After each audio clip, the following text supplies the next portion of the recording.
मैं क्षमा मांगता हूं।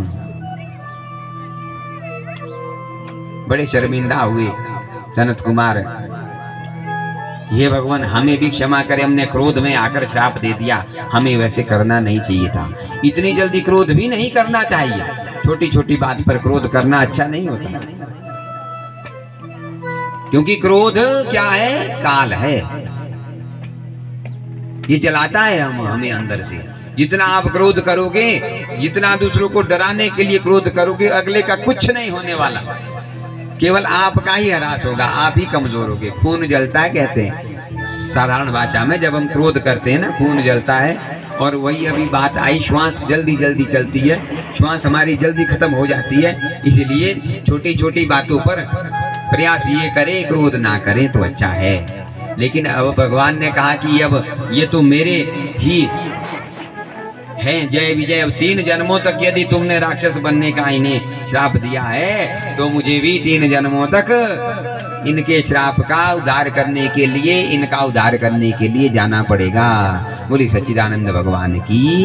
तो पहले जन्म में हिरण्याक्ष के लिए वराह बनकर आए, हिरण्यकश्यप के लिए नरसिंह बनकर आए,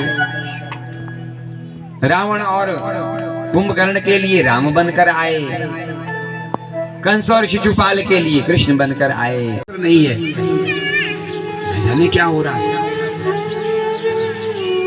और यहाँ लक्षण बताए, विवेक तो आपको जागृत करना पड़ेगा यजमानों।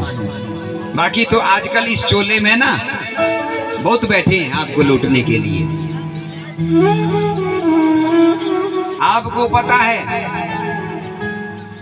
जिससे आपने गुरु बनाना है, जिससे धर्म कर्म का कार्य करवाना है, आपको पता होना चाहिए उसका चरित्र क्या है, उसका चाल चलन क्या है। वो ब्राह्मण है तो ब्राह्मण के कर्म करता भी है नहीं करता है,